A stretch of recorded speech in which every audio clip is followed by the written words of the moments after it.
Мұхтарға қуантсам, Мұхтарға екі елге алтын көпір болған кеше. Мына Қазақстанның батыры, қырғыз қазаққа тең атын. Мұхтар ағамыз көргенде кейін Шыңғыс ағамыздың инициаторы берері бар мындай деген. Шаттықта да біріміз, қайғыда да біріміз.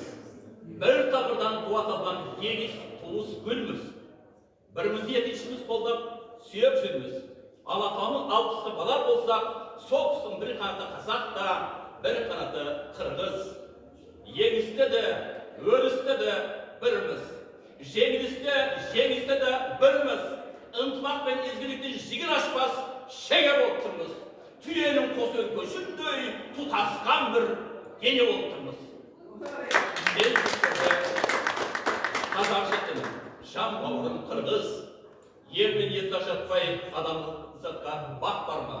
Бауырымыздың сақалда жүз қанша көкпарға, кейбір қырғыз қансыздары сонау жылы ызғар шашқан ақпанда, өз ұлтының мұхиттан да терең жатқан байлығы, бүкіл әлем рухының айбыны, Манас суын құлатқалы жатқанда, бар қырғыз жыратқалы жатқанда, хас батылы кім машатты кім қазақ, жанын салып қорғап қалған бір қазақ. Қырғыз үшін от қасылған қаратын Абыл ұлы Әуезов болатын.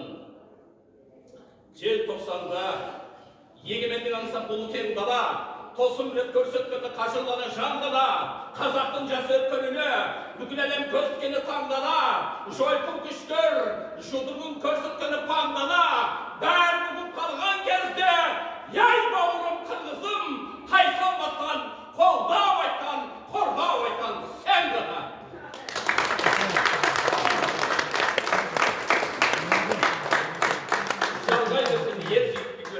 Ер жігіттер гүл қыздар, екілге ортақ Манас Абай көгендегі жұлдыздар, қырғыздардан асқан туыс болған емес қазақта, ал қазақтай бауыр таба алмайды қырғыздар.